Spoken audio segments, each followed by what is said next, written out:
नमस्ते साथियों। आज का यह वीडियो हमारे शिक्षक साथियों के लिए, कर्मचारियों के लिए बहुत ही महत्वपूर्ण है, क्योंकि स्थानांतरण नीति से संबंधित जो महत्वपूर्ण अपडेट है उसके बारे में इस वीडियो में बताएंगे। साथ ही सरप्लस मैनेजमेंट जो सिस्टम है, जो कि स्थानांतरण नीति का ये जो पत्र आया है 30 जनवरी 2023 को, इसमें जो जानकारी दी है उस बारे में बताने का प्रयास करेंगे। इस टैबलेट के माध्यम से मैं आपको बताऊंगा कि कहां पर सरप्लस मैनेजमेंट सिस्टम है, जहां से हमारे शिक्षक साथी अतिशय शिक्षकों की सूची देख पाएंगे। तो साथियों, यह पत्र जैसा कि आप देख पा रहे हैं और यहां पर भी आपको यह पत्र दिखाई दे रहा है। तो इसकी विषय वस्तु क्या है? राज्य एवं जिला स्तर पर अधिकारियों कर्मचारियों के स्थानांतरण नीति के क्रियान्वयन विषयक और लोक शिक्षण संचालय मध्य प्रदेश भोपाल का यह पत्र है। तो साथियों, यहाँ पर जो महत्वपूर्ण जानकारी दी गई है इन 4 बिंदुओं में दी गई है। ठीक है, इन 4 बिंदुओं का हम अवलोकन करते हैं और मैं बताऊंगा, जैसा कि अभी हमने चर्चा की, सरप्लस मैनेजमेंट सिस्टम। ठीक है, तो इस पर हम चर्चा करेंगे। तो यहाँ पर जो पहला बिंदु दिया गया है, राज्य एवं जिला स्तर पर अधिकारी कर्मचारियों के स्थानांतरण नीति के क्रियान्वयन के संदर्भ में, तो पहला बिंदु आप देखिएगा, एजुकेशन पोर्टल पर सालावार स्वीकृत पदों की जानकारी एवं उसके अनुसार संख्या एवं विषयमान से अतिशेष शिक्षकों का चिन्हांकन स्थानांतरण नीति की कंडिका 3.2 के अनुसार किया गया है, जिसे एजुकेशन पोर्टल के सरप्लस मैनेजमेंट सिस्टम अंतर्गत देखा जा सकता है। तो साथियों, यहां पर स्पष्ट किया गया है कि सालावार जितने भी स्वीकृत पद हैं, ठीक है, उनकी जानकारी विषयमान के अनुसार अतिशेष शिक्षकों का चिन्हांकन जो स्थानांतरण नीति के कंडिका 3.2 है उसके आधार पर किया गया है, और स्वयं के बारे में जानकारी या अपने विद्यालय के बारे में जानकारी सरप्लस मैनेजमेंट सिस्टम पर हम देख सकते हैं। अभी हम इस पर भी चर्चा करते हैं साथियों। पहले हम चारों बिंदुओं का अवलोकन कर लेते हैं, इसके पश्चात मैं बताऊंगा आपको कि सरप्लस मैनेजमेंट सिस्टम है कहां पर और कहां से हमको किस तरह से देखना है। दूसरा बिंदु है, समस्त शैक्षणिक एवं गैर शैक्षणिक संवर्ग की मूलभूत जानकारी एजुकेशन पोर्टल पर संधारित है। सभी लोक सेवक अपनी जानकारियों को देखेंगे और यदि किसी प्रकार के सुधार की आवश्यकता हो तो तत्काल जिला शिक्षा अधिकारी कार्यालय में दिनांक 5 फरवरी तक सूचित कर सकेंगे।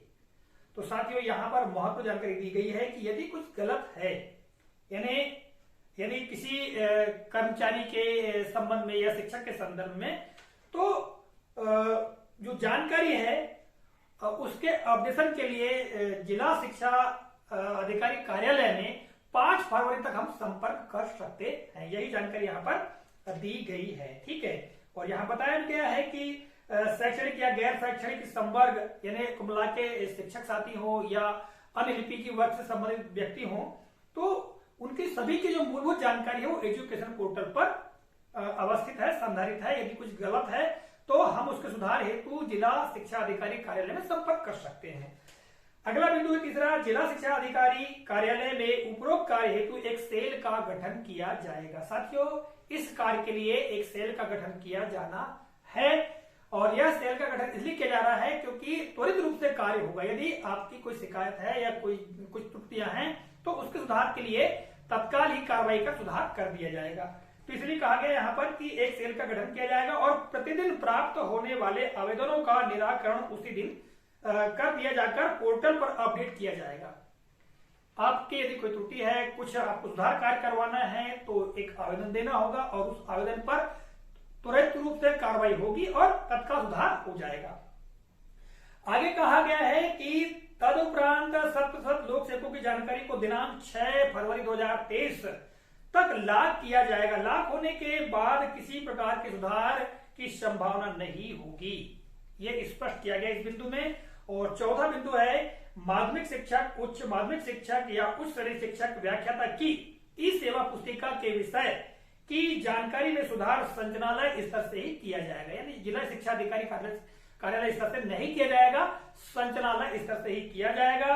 विषय त्रुटिपूर्ण होने की स्थिति में पर्याप्त दस्तावेजों यथा नियुक्ति आदेश जिसमें विषय अंकित हो के साथ जिला शिक्षा अधिकारी द्वारा विशेष वाहक के माध्यम से दिनांक 10 फरवरी 2023 तक संचालनालय में प्रस्ताव भेजा जाएगा। संचालनालय द्वारा सही पाए गए विषय संबंधी प्रकरणों का निराकरण या अपडेट किया जाएगा।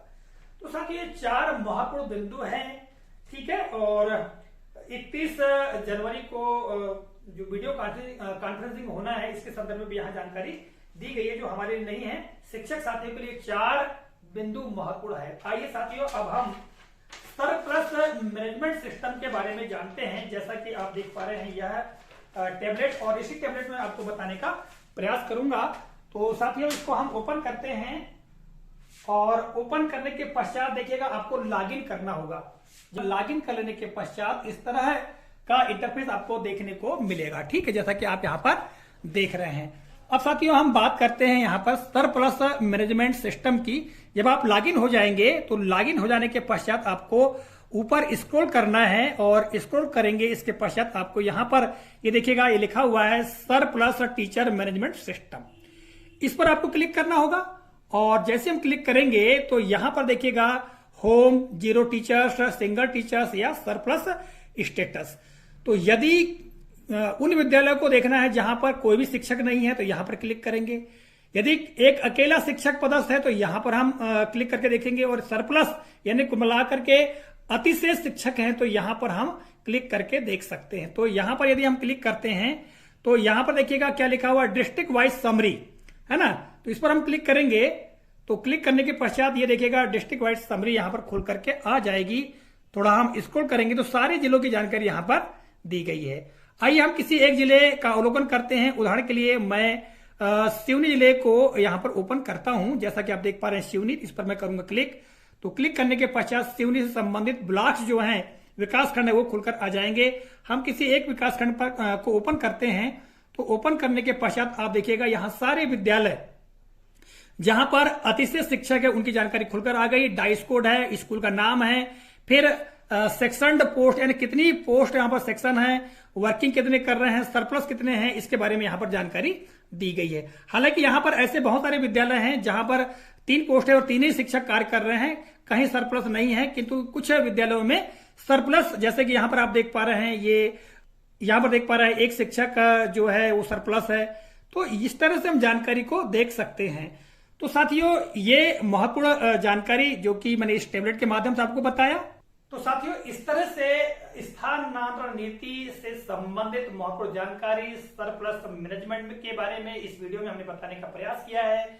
आशा करता हूं जानकारी काफी उपयोगी और महत्वपूर्ण लगी होगी। मिलेंगे अगले कालखंड में इसी तरह के किसी नए प्रकरण, नई जानकारी को लेकर। तब तक के लिए जय हिंद।